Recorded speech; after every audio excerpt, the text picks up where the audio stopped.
విష్ణుం జిష్ణుం మహావిష్ణుం ప్రభవిష్ణుం మహేశ్వరం అనేక రూప దైత్యాంతం నమామి పురుషోత్తమం.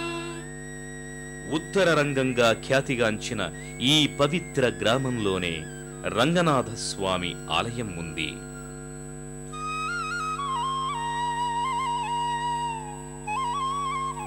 శ్రీదేవి భూదేవి సహిత శేషశయనుడైన రంగనాథుడు భక్తుల కొంగు బంగారమై ఇక్కడ పూజలందుకుంటున్నాడు. పచ్చని పంట పొలాలతో చెట్లతో చూపరులకు ఆహ్లాదకరమైన ప్రయాణ మార్గమిది.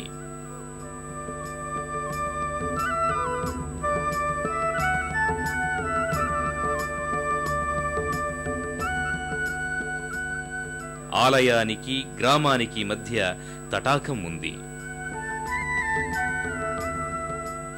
ఎడమవైపుల విస్తరించిన తటాకంలోని తళతళల నీటి కెరటాలపై నుండి తేలివచ్చే మంద పవనాలు భక్తి భావన వీచికలనిపిస్తాయి.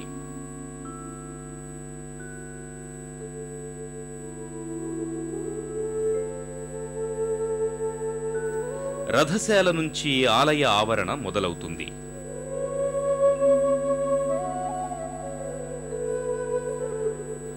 ఏకశిలా నిర్మితమైన ధ్వజస్తంభం ఇట్టే ఆకట్టుకుంటుంది.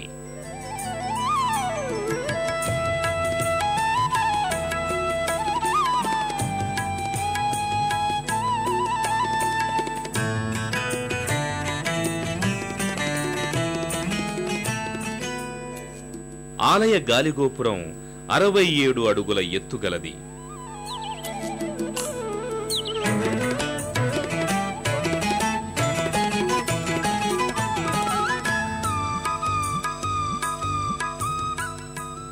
గోపుర ప్రవేశ ద్వారం ఎత్తు 20 అడుగులుంటుంది.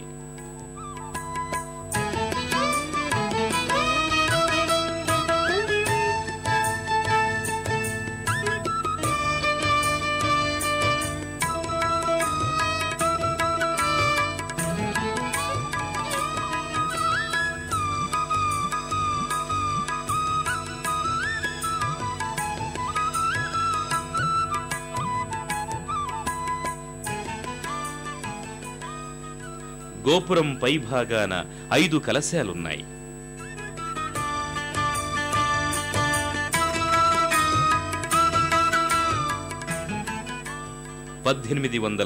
లో ఈ గాలిగోపురాన్ని రాణి శంకరమ్మ నిర్మించిందని చెబుతారు.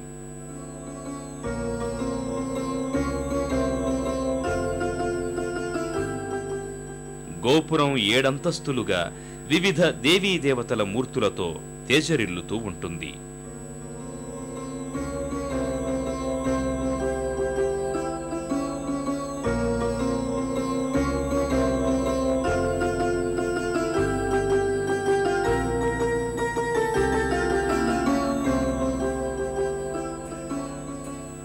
ఆలయ గోపురంపై క్షీరసాగర మథనం, శ్రీకృష్ణుని బాల్య క్రీడలు, నరసింహావతారం, లక్ష్మి, సరస్వతి మొదలైన దేవతా విగ్రహాలు, పురాణ సన్నివేశాలు సందర్శించుకోవచ్చు.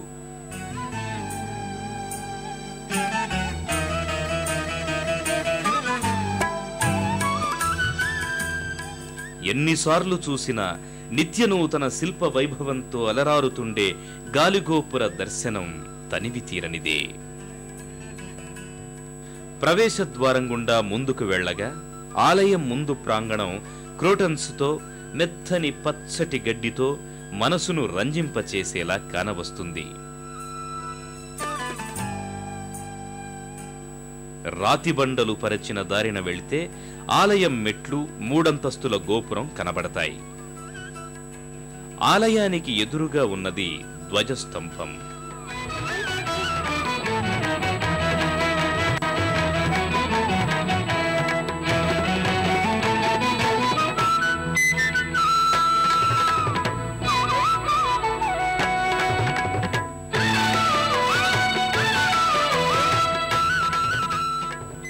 ఆలయ ప్రదక్షిణా మార్గంలో సీతా సమేత శ్రీరామచంద్ర స్వామి ఆలయముంది.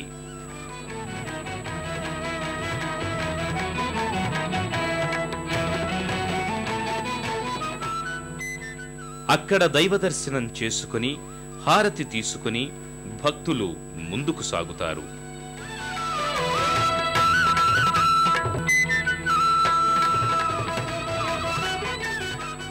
తూర్పున పన్నిద్దరాళ్వారుల ఆలయం సందర్శనీయమైంది.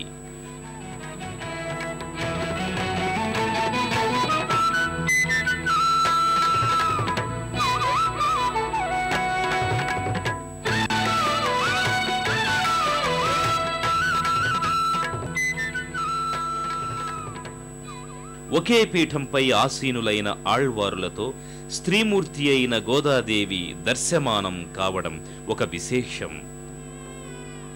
ఈ ఆలయంలో ఆళ్వారుల జన్మ నక్షత్రాలను అనుసరించి వారికి ప్రత్యేక పూజలను చేస్తారు.